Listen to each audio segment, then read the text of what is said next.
बच्चे next method आप करना मैं ठीक है। आप पिछली वीडियो मैथड किया ब्रैग्स पिछली वीडियो आप मैथड किया लुईस मैथड ठीक है। हुण बच्चे आप मैथड करना ब्रैग्स इक्वेशन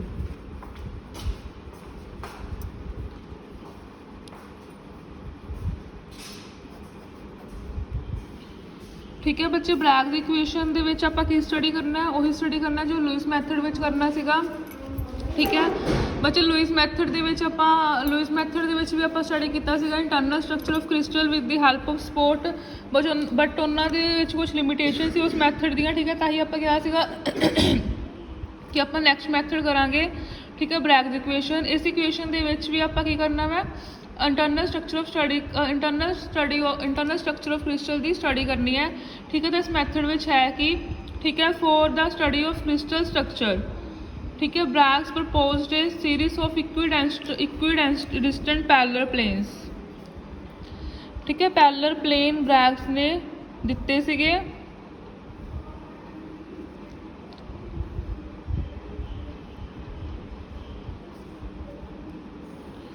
ठीक है। इक्वल डिस्टेंस पैरेलल प्लेन सीगे सारे इक्वल डिस्टेंस ते सीगे ठीक है बच्चे।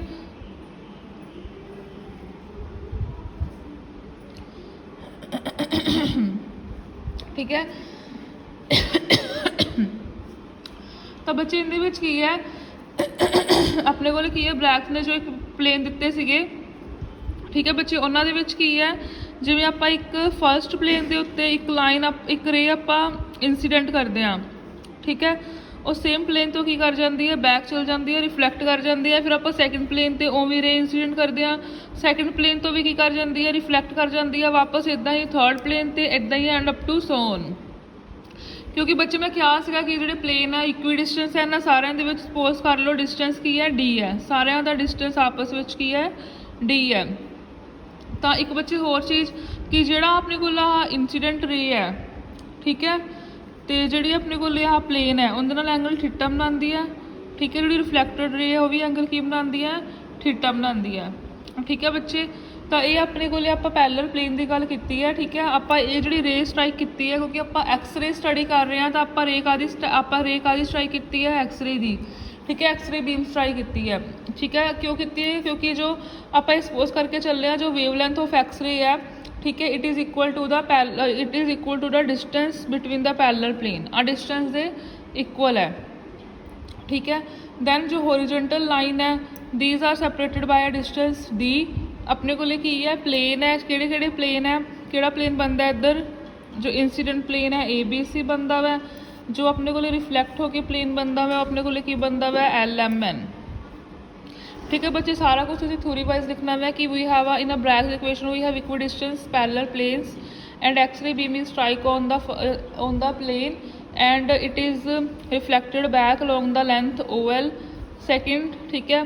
बी सैकेंड अपने को की है सैकेंड प्लेन तो भी आप बी एस रे स्ट्राइक करते हैं बाद रिफ्लैक्ट हो जाती है and up to so on incident ray and the plane जो प्लेन है ठीक है they make the angle theta similarly reflected ray and plane make the same angle theta ठीक है बच्चे।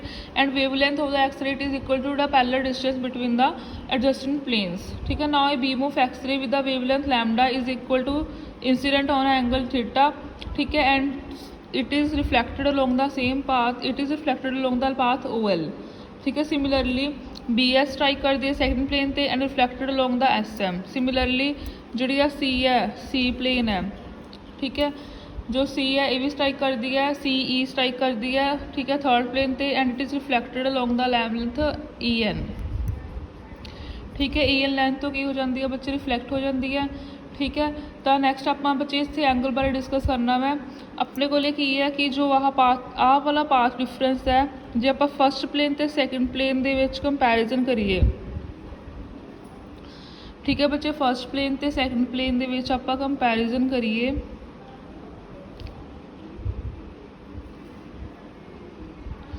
फर्स्ट प्लेन तो सैकेंड प्लेन की डिफरेंस है आ दोनों डिस्टेंस इक्वल है ये जो एफ एस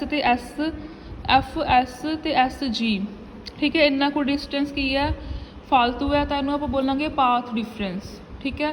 तो अपने को की है कि जो अपने को एफ एस प्लस एस जी है ठीक है ये अपने को की है एक्स्ट्रा डिस्टेंस है कि पहले प्लेन नालों एक्स्ट्रा डिस्टेंस है ये, ठीक है। Drawing the perpendiculars O F and O G from the O F आ जो परपेंडिकुलर ड्रा किया फ्रॉम द ओ तो, ठीक है। परपेंडिकुलर ड्रा किए आप, ठीक है। नैक्सट अपने को लिया for the constructive interference the ray reflected from the successive plane must be in phase. ये जी कंस्ट्रक्टिव इंटरफेरेंस वास्ते की होना चाहिए कि जो रे रिफ्लैक्ट कर रही वै, ठीक है, वो की होनी चाहिए वै इन फेस दे विच होनी चाहिए वै। जे तो आउट फेस हो गया तो डिस्ट्रक्टिव इंटरफेरेंस हो जाएगा। बिकॉज ऑफ इन फेस है तो जो अपने को एक्स्ट्रा डिस्टेंस है वो कहते इक्वल आ जाएगा पाथ डिफरेंस दे। अपने को एक्स्ट्रा डिस्टेंस की सीगा F S plus S G, ठीक है। And it is equal to whole number multiple of wave length N lambda, ठीक है। तो ये अपने को एक्स्ट्रा डिस्टेंस सीगा। This is also called the path difference, क्योंकि इन्ना को डिफरेंस अपने को की है एक्स्ट्रा सीगा, इन्हों को पाथ डिफरेंस बोलते हैं।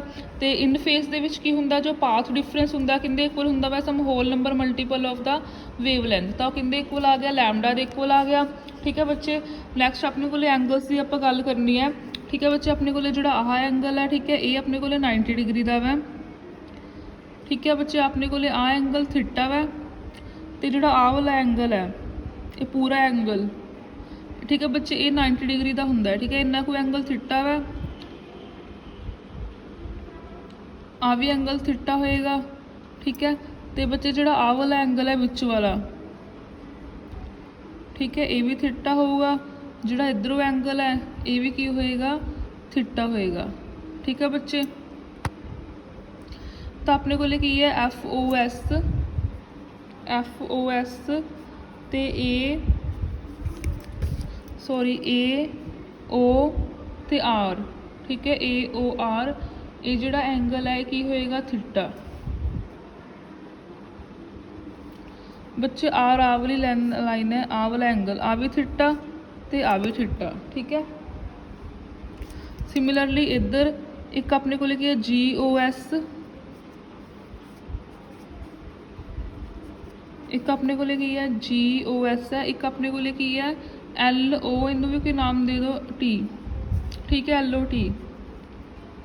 ये भी की है थीटा बच्चे। आप तुसी ना इन्नी को ट्रैंगल लैके चल पो, ठीक है, तुहानू अपने आप समझ आ जाएगा, ठीक है बच्चे। इन्ना को एंगल थीटा है, आप पहले ही कह चुके हैं आप, ठीक है, डिस्क्राइब किया कि थीटा वै, ठीक है बच्चे। इन्ना को एंगल अपने को थीटा वै, ये भी थीटा वै, ठीक है, ये आप लै रहे हैं। उस बाद जो आ वाला प्लेन है तो आ वाला वै, ये 90 डिग्री का एंगल होंगे, ठीक है। टोटल अपने को की है 90 डिग्री का वै बच्चे। जो इन्ना कोई एंगल थीटा थीटा इचों माइनस कर दो तो अपने को की आ जाएगा ये भी एंगल कितना आ जाएगा थीटा। ये फुल 90 डिग्री का होंगे वै, ठीक है। इन्ना को अपने को की है थीटा, ये 90 माइनस थीटा, तो ओवरऑल एंगल की हो जाएगा थीटा, ठीक है बच्चे। नैक्सट अपने को की है कि अपने को आ जी ट्रैंगल है F O S and S O G. In triangle F O S and S O G, in triangle के विच बच्चे की है एक तो एंगल सेम है बच्चे, एक अपने को कॉमन लाइन सेम है ओ एस, ठीक है। तो अपने को की है एक अपने को एंगल सेम है, एक अपने को कॉमन लाइन सेम है। तो अपने को जो ट्रैंगल्स है वो दोनों की होंगे कॉन्ग्रुएंट होंगे, बिकॉज एक तो F O S is equal to S O G is equal to theta, O S is equal to O S. So triangles F O S and triangle S O G एक ही होंगे congruent होंगे। जो congruent है तो इन्हों की बाकी जो लाइन्स वो भी सेम होंगे, एफ एस किंदे इक्वल हो जाऊगा एस जी दे। हुण इहदे च पुट कर दो एफ एस जी दे इक्वल है from equation 1 and 2, from equation 1 and 2 जो दोनों अपने को लेंथ इक्वल है, ठीक है। एफ एस नू एस जी दे इक्वल पुट कर दो तो एक ही हो जाएगा twice of F S is equal to N lambda, ठीक है बच्चे। हम आप एफ एस देखना है, एफ एस की वैल्यू फाइंड आउट करनी है एक्चुअल बच्चे है किंदे इक्वल। हुण होर देखो, ठीक है। तो in the triangle F S over O S, ठीक है, साइन थीटा की वैल्यू होंगी है ना, F S over O S is equal to sine theta, ठीक है। एफ एस की वैल्यू पता नहीं, ओ एस है डी साइन थीटा। तो एफ एस किंदे इक्वल आ गया अपने को डी साइन थीटा बच्चे। आ जी वैल्यू है पिछली इक्वेशन पुट कर दो तो अपने को की आ गया 2D sine theta sorry 2d sin theta is equal to n lambda. ठीक है, ठीक है बच्चे। थीटा की है बच्चे, इनके अपने को ब्रैग एंगल है। Theta is called the Bragg angle. N की है ऑर्डर ऑफ रिफ्लैक्शन। ठीक है बच्चे, जो अपने को एन की वैल्यू 1 है तो फर्स्ट ऑर्डर रिफ्लैक्शन हो जाएगी, 2 है तो सैकेंड ऑर्डर रिफ्लैक्शन हो जाएगी for a particular set of plane. ठीक है, higher order reflection will be obtained for the larger value of theta. ठीक है, जिवें आपां क्या 1 है तो फर्स्ट ऑर्डर रिफ्लैक्शन, जिन्नी ज़्यादा एन की वैल्यू होगी उन्ना ही की होगा अपने को उन्ने ही ऑर्डर की रिफ्लैक्शन होगी। जो सैकेंड है तो सैकेंड ऑर्डर रिफ्लैक्शन है, so larger reflection will be occur at the larger value of angle. ठीक है, लार्जर वैल्यू तो लार्जर हो जाएगी। ठीक है बच्चे, कि इत्थे क्वेश्चन बन जाता होंदा वै। ठीक है, कि जो रिफ्लैक्शन ऑफ हायर ऑर्डर है, जिमें कि इत्थे अपने को की है कि जिमें अपने को increasing value of theta number of position are observe corresponding to value N. ठीक है, अपने को जिमें जिमें वैल्यू एन की आप वधा रहे हैं, ठीक है, उमें अपने को थीटा दी वैल्यूज आई जाएगी। ठीक है, डिफ्रैक्शन पैटर्न ऑब्टेन मैक्सिमम अपने को कदों बनता है एन दी वैल्यूज के कोरसपोंडिंग नहीं बनूगा। ठीक है, नैक्सट अपने को एक क्वेश्चन आ जाता होंगे इत्थे एक main, higher order reflection are less intense than the lower order. Higher order की जो रिफ्लैक्शन होंगे जिवें एन की वैल्यू जिमें जिमें वधी जाऊगी, जिवें एन की वैल्यू मान लो जो 3 है 4 है 5 है। ठीक है, जिमें जिमें वधी जाऊगी उवें उवें उनकी जी इंटेंसिटी है लाइन्स की रिफ्लैक्शन की जो रिफ्लैक्शन पैटर्न है उनकी इंटेंसिटी घटती जाऊगी। क्यों बच्चे, अपने को की होंदा वै हायर ऑर्डर वास्ते साइन थीटा। ठीक है, जो साइन थीटा की हायर वैल्यू है, ठीक है, साइन थीटा लाई करता है -1 टू इदा 1 दे विच तो साइन थीटा की जो वैल्यू है वो ग्रेटर दैन इक्वल टू 1 है। ठीक है, जो आप वैल्यू इत्थे पुट कर दिए तो जोड़ा अपने को 2d है। ठीक है, जोड़ा अपने को 2d है वो भी की हो जाऊगा लैम्डा वै जोड़ा वो भी greater than equal to 2d हो जाऊगा। ठीक है, तो अपने को की है जो मैक्सिमम वैल्यू है, ठीक है, वो आही डिस्टेंस के ऊपर करूँगी। ठीक है, this light will be pass without reflection by the crystal plane. ठीक है, देखो reflection of higher order are less intensed. जिमें जिमें लैम्डा की मैक्सिमम वैल्यू वधी जाऊगी उवें उवें इंटेंसिटी की है उनकी डिक्रीज करी जाऊगी। ठीक है बच्चे, तो higher order reflection are less intense का इनका आंसर की दोगे तुसीं जिहड़ा साइन थीटा वै, ठीक है, लाई करता वै 1 दे विच जे साइन थीटा 1 दे विच लाई करता है, साइन थीटा की वैल्यू की है लैम्डा। ठीक है, एन लैम्डा वै जोड़ा वो भी 1 दे विच लाई करूँगा, 2d भी। ठीक है, 2d तक भी इदा ही 1 विच ही लाई करूँगा। इस करके की है कि जो इन्हों की इंटेंसिटी होएगी की है वो घट होएगी। ठीक है बच्चे, नैक्सट अपने को एक्सपैरीमेंटल सैटअप है इनका। ठीक है, एक्सपैरीमेंटल सैटअप दे विच की है अपने को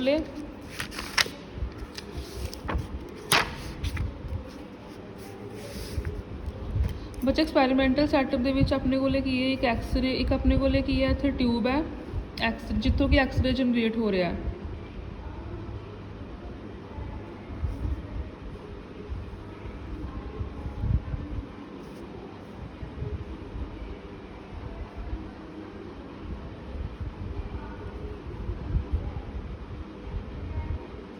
ठीक है, एक अपने को ट्यूब है जिथे कि एक्सरे ये एक्सरे ट्यूब है कि इहदे चों एक्सरे जनरेट हो रही वै। ठीक है, अपने को टारगेट है इहदे ते अपने को एक्सरे आई।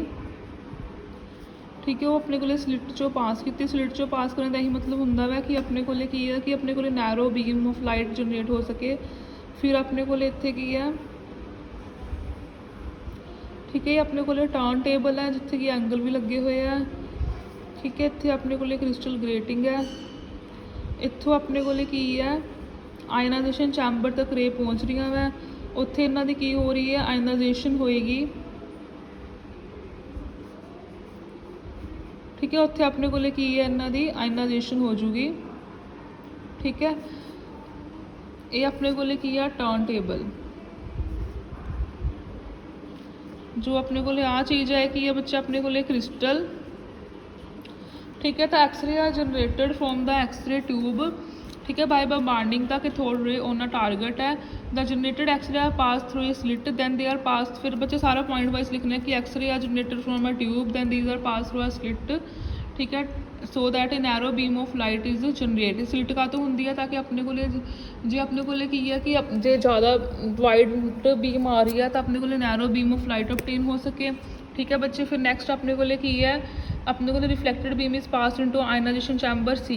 ठीक है, अपने को आयनाइजेशन चैम्बर जो पास होएगी अपने को आयनाइजेशन चैम्बर है सी वाला। ठीक है बच्चे, this is contain the sulphur dioxide gas, the reflector ray ionise the amount of sulphur dioxide gas. ठीक है, and depending upon the extent of ionisation it is proportional to the intensity of the x-ray. ठीक है, जिन्ना अपने को extent होगा किंदे equal होगा इंटेंसिटी ऑफ एक्सरे दे इक्वल होगा। अपने को बच्चे इत्थे अपने को रे पा रहे हैं, इत्थे सल्फर डाइऑक्साइड की गैस है, जिन्नी वो गैस आयनाइज होगी उन्नी एक्सरे की की होगी इंटेंसिटी होगी।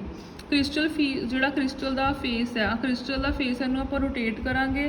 ठीक है, आप बार बार रोटेट करांगे।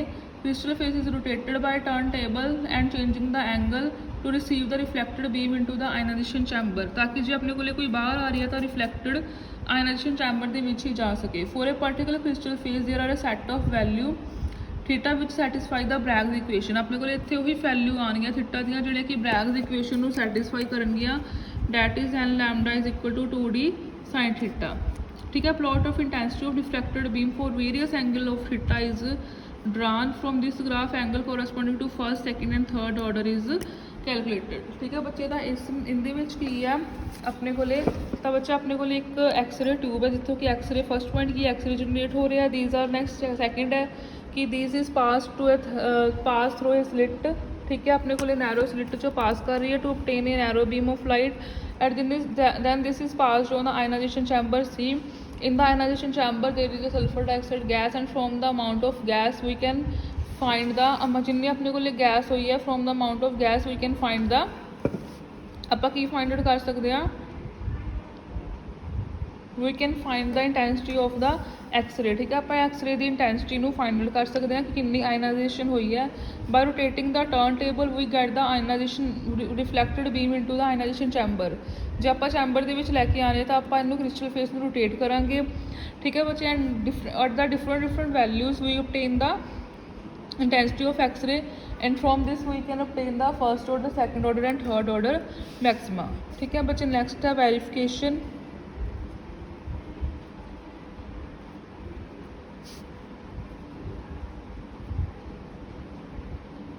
Verification of Bragg's equation. ठीक है बच्चे, हम आप वेरीफाई करना वा ब्रैग्स इक्वेशन बच्चे, तो इहदे वास्ते देखो वेरीफाई करने वास्ते। ठीक है बच्चे, जो आप इंटेंस प्लॉट ड्रा करांगे इंटेंसिटी का रिफ्लैक्टेड रे, इधरली साइड पर मान लो इंटेंसिटी है तो इधरली साइड पर अपने को की है एंगल ऑफ इंसीडेंस है। ठीक है बच्चे, तो अपने को जो प्लॉट बनता वै, ठीक है किदा दा होएगा, ये अपने को इन्ने एंगल तो अपने को की है फर्स्ट ऑर्डर मैक्सिमम है। ठीक है, इन्ने 11 पॉइंट समथिंग तो सैकेंड ऑर्डर मैक्सिमम है। ठीक है, उस तो बाद अपने को थर्ड ऑर्डर मैक्सिमम हैगा 18 पॉइंट समथिंग एंगल दे। ठीक है बच्चे, जो आप ये कहते हैं ना कि आप ये सारा प्लॉट कादे ड्रॉ किया ड्रॉ किया NaCl वास्ते ड्रॉ किया वै। ठीक है, the sine value of these angles are, इन्हों की किहड़ी वैल्यूज़ आ 5.9 11.8 एंड 18.15। ठीक है, and whole number ratio between these value is 1 2 and 3 1 2 and 3। तो बच्चे जो ब्रैग्स इक्वेशन है, ठीक है, तो इन्हों की जी होल नंबर मल्टीपल है वो वैल्यूज़ कितने हो गया 1 2 एंड 3। तो इतों पता चलता कि अपने को जिमें जिमें अपने को एंगल की वैल्यू बढ़ती पई है उवें उवें इंटेंसिटी की है घटती जा रही है। तो higher order reflection these are less intense than the higher order reflection, this satisfy the Bragg's equation. ठीक है बच्चे, नेक्स्ट अपने को ब्रैग्स इक्वेशन की है। ठीक है, Bragg's equation in terms of DHKL, Bragg's equation in terms of DHKL। ठीक है, तो अपने को n lambda is equal to 2d sin theta Bragg's equation होंगी है। ठीक है, इतने आप HKL ले लो। ठीक है, D नू DHKL ले लो तो DHKL की फॉर्म हो जूगी। तो इतने जो DHKL है वो किंदे इक्वल आ जाऊगा n lambda over 2 sin theta. ठीक है, तो ये अपने की बच्चे दसदी है, इनकी अपने को की है। ठीक है, इंपॉर्टेंस की है इस इक्वेशन की ਇੱਕ ਤਾਂ ਆਪਣੇ ਕੋਲੇ ਕੀ ਹੈ ਡਿਸਟੈਂਸ ਪਤਾ ਚੱਲ ਜਾਂਦਾ ਹੈ, ਇੰਟਰਪਲੈਨਰ ਡਿਸਟੈਂਸ। ਫਸਟ ਕੀ ਹੈ ਆਪਣੇ ਕੋਲੇ ਇੰਟਰਪਲੈਨਰ ਡਿਸਟੈਂਸ DHKL ਪਤਾ ਚੱਲ ਜਾਂਦਾ। ਸੈਕਿੰਡ ਕੀ ਹੈ ਕਿ ਆਪਣੇ ਕੋਲੇ ਕੀ ਹੈ, ਜੇ ਇੰਟਰਪਲੈਨਰ ਡਿਸਟੈਂਸ ਪਤਾ ਚੱਲ ਗਿਆ, DHKL ਦੀ ਵੈਲਿਊ ਹੁੰਦੀ ਹੈ H square plus K square plus L square. ਤਾਂ ਆਪਾਂ ਨੂੰ ਐਜ ਲੈਂਥ ਪਤਾ ਚੱਲ ਜਾਂਦੀ ਹੈ, ਠੀਕ ਹੈ। ਜੇ ਐਜ ਲੈਂਥ ਪਤਾ ਚੱਲ ਗਈ, ਆਪਾਂ ਨੂੰ ਕੀ ਪਤਾ ਚੱਲ ਜਾਂਦਾ ਵਾ, wavelength of the incident x-ray, ਠੀਕ ਹੈ।